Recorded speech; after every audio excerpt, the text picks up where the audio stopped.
បងប្រុសថ្ងៃកំណើតរបស់បងចិត្តមកដល់ហើយខ្ញុំសូមគោរពមួយកែវប្អូនទី4មានចិត្តណាស់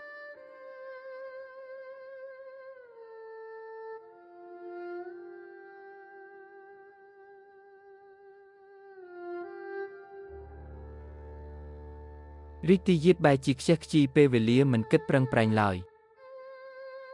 សូមព្រះអង្គស្មោះព្រះទ័យមនុស្សនេះឈ្មោះអ្វីឈិនស៊ីងបញ្ជាទៅក្រោមសម្រាប់គេទៅឲ្យចប់រឿងចេញព្រះរាជបញ្ជាឲ្យរីកទីយាតនៅក្នុងវង្សហាមចេញបាត់ចាស់ព្រះអង្គម្ចាស់ជៀនបានរងចាំនៅមាត់ទ្វារយូរហើយអូជឿអើមកហើយឆាប់អញ្ជើញចូលបាត់ចាស់សូមអញ្ជើញព្រះអង្គម្ចាស់ជៀនចូលគាល់សូមគោរពព្រះបតានេះជាគំនូរដែលកូនគូនៅថ្ងៃនេះសូមព្រះបតាពិនិត្យនិងសរសេរអក្សរផង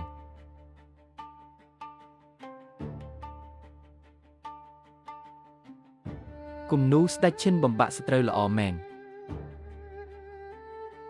ទឹកថ្នាំមានកម្លាំងខ្លាំងក្លាបង្ហាញភាពរុងរឿងនៃរាជវង្សថាងហេតុអ្វីក្នុងគំនូរនេះមានក្លិនក្រអូបខៀវស្រាលព្រះបតាមានព្រះបន្ទូលត្រឹមត្រូវទឹកថ្នាំពណ៌ខៀវពិសេសនេះគឺបងប្រុសធំប្រទានឲ្យកូនព្រះបតាកូនមានរឿងចង់និយាយយើងនឿយហត់បន្តិចហើយជឿអើត្រឡប់ទៅមុនចុះបាទចាស់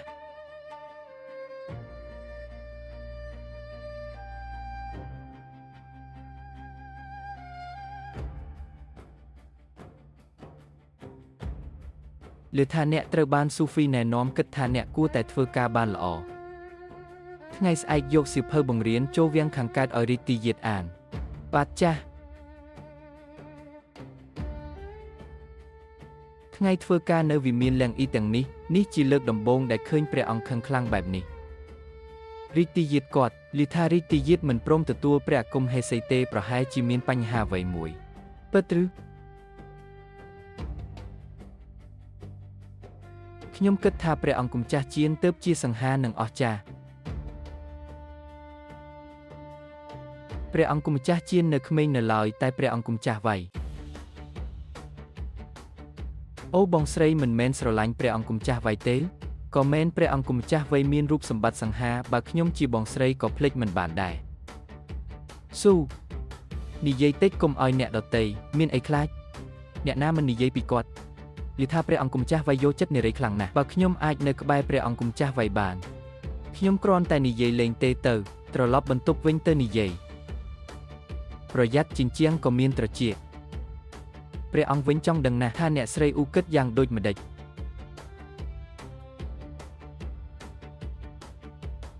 ព្រះអង្គម្ចាស់វ័យហេតុអ្វីព្រះអង្គនៅទីនេះបានជួបស្រីស្អាតដោយចៃដន្យព្រះអង្គប្រកាសតែត្រូវមកក្នុងពិធីរាត្រីថ្ងៃនោះការសម្ដែងរបស់អ្នកពិតជាធ្វើឲ្យព្រះអង្គភ្ញាក់ផ្អើលគ្រាន់តែជាតែរិនថ្នាក់ទី5តែចំណេះដឹងនិងប្រាជ្ញាមិនអាចមើលស្រាលបានព្រះអង្គសរសើរពេកហើយព្រះបតាបញ្ជាឲ្យអ្នកចូលវាំងខាងកើតថ្ងៃស្អែកក្រៅពីយកសៀវភៅបង្រៀនព្រះអង្គចង់ឲ្យអ្នកនាំមនុស្សម្នាក់ចូលទៅដោយគ្មានអ្នកណាដឹងហើយប្រគល់ឲ្យរីកទីយាតផ្ទាល់ហេតុអ្វីព្រះអង្គម្ចាស់វ័យប្រកាសថាយន់ចៅនឹងជួយព្រះអង្គអ្នកយកខុសហើយព្រះអង្គមិនប្រកាសទេតែអ្នកជាមនុស្សឆ្លាតអ្នកគួរតែដឹងបើដឹងផែនការរបស់ព្រះអង្គហើយតែមិនព្រមជួយអ្នកគិតថាព្រះអង្គនៅតែទុកនាងឲ្យរស់ទេ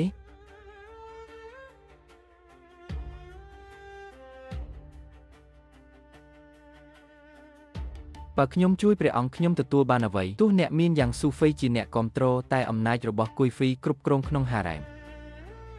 ផ្លូវទៅមុខរបស់អ្នកមិនងាយឡើយ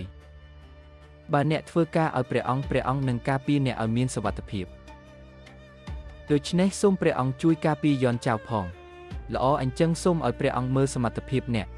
មុននេះព្រះអង្គមានបន្ទូលថាឲ្យខ្ញុំនាំមនុស្សម្នាក់ចូលវាំងខាងកើតគាត់ជានរណាគាត់ជាគ្រូពេទ្យល្បីបំផុតក្នុងពិភពជនសាមញ្ញតែរឿងនេះមិនចង់ឲ្យព្រះបតានិងអ្នកផ្សេងដឹងទេអ្នកធ្វើការនៅក្នុងហារ៉ែមគួរតែដឹងថារឿងណាគួរសួររឿងណាមិនគួរសួរបាទចាស់យន់ចៅសូមលាចេញមុនអ្នកស្រីអូសំណាងរបស់អ្នកសូមអរគុណព្រះអង្គ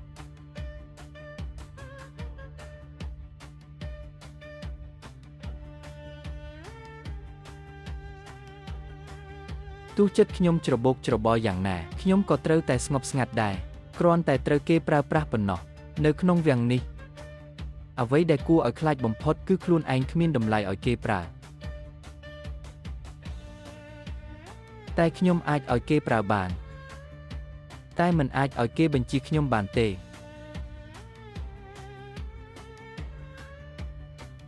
សូមមកខាងនេះអរគុណច្រើនអ្នកស្រីអូ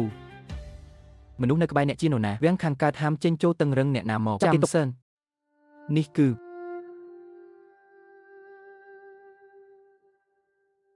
នេះជាគ្រូពេទ្យដែលព្រះអង្គម្ចាស់វ័យអញ្ជើញមកសម្រាប់រីករាយរឿងនេះពាក់ព័ន្ធនឹងអាចកំបាំងរាជវង្ស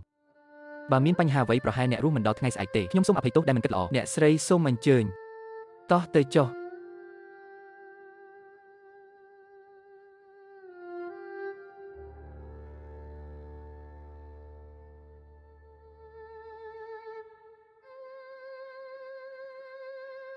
រីករាយនេះជាសៀវភៅបង្រៀនដែលផ្ញើមកតាមព្រះបញ្ជារបស់ព្រះអង្គសង្ឃឹមថារីករាយនឹងសិក្សាវ៉ាឲ្យបានល្អព្រះបតាពិតជាយកចិត្តទុកដាក់ចំពោះកូនណាស់អ្នកនេះគឺជាគ្រូពេទ្យរបស់រីករាយខ្ញុំដឹងហើយអរគុណអ្នកស្រីអូខ្ញុំជំពាក់គុណអ្នកមួយថ្ងៃក្រោយនឹងតបស្នងយ៉ាងសមរម្យអរគុណព្រះអង្គ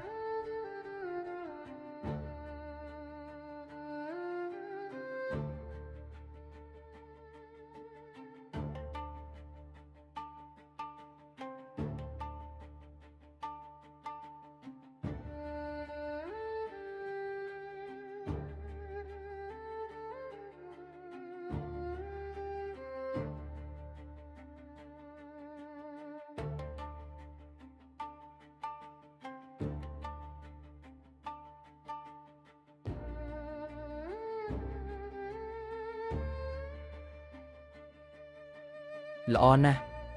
ឈិនស៊ីនសំណាងល្អដែលអ្នកមិនអី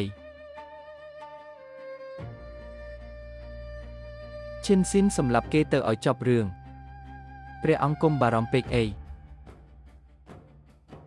បទភ្លេងលើកមុនយើងមកតែងវាបន្តជាមួយគ្នា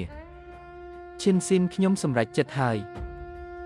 ខ្ញុំនឹងសុំទៅព្រះបតាលះបង់តំណែងរាជទាយាទរបស់ខ្ញុំវិញបែរជានាំមនុស្សដែលព្រះអង្គចង់សម្លាប់ចូលមកវាំងខាងកើតដោយដៃខ្លួនឯងរឿងធំបែបនេះកើតឡើងខ្ញុំគួរធ្វើដូចម្ដេចរឿងនេះសំខាន់ណាស់គួរប្រញាប់ប្រាប់ម្ដាយមីងឲ្យដឹង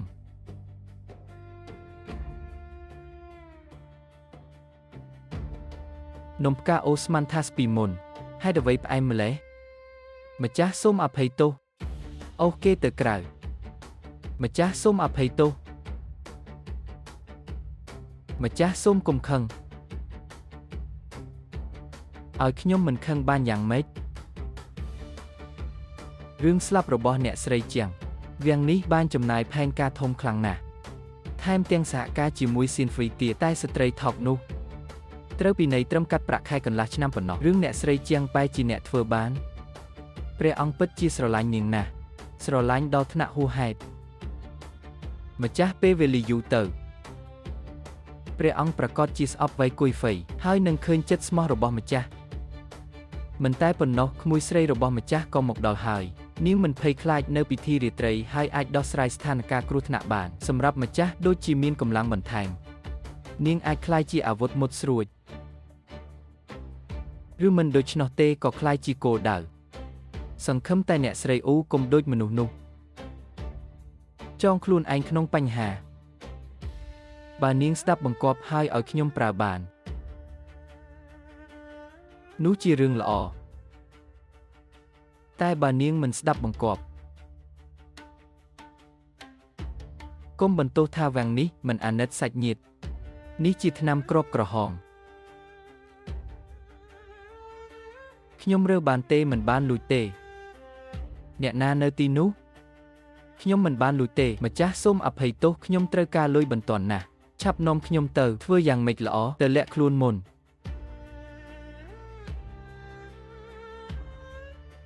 ធ្វើយ៉ាងម៉េចល្អ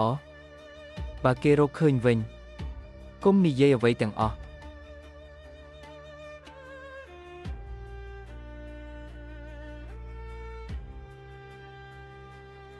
នៅទីនេះឈរធ្វើអីទៅរកខាងនោះបាទចាស់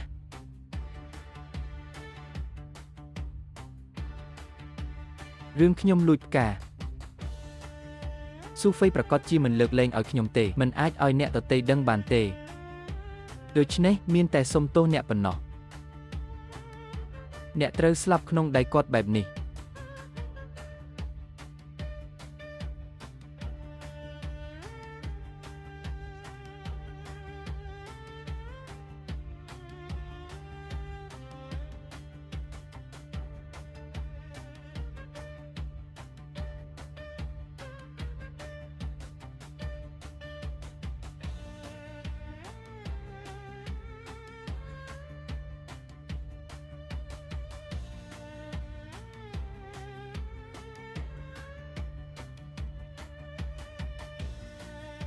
បងស្រីខ្ញុំទៅធ្វើអ្វីបងស្រីខ្ញុំទៅធ្វើអ្វីហ្នឹង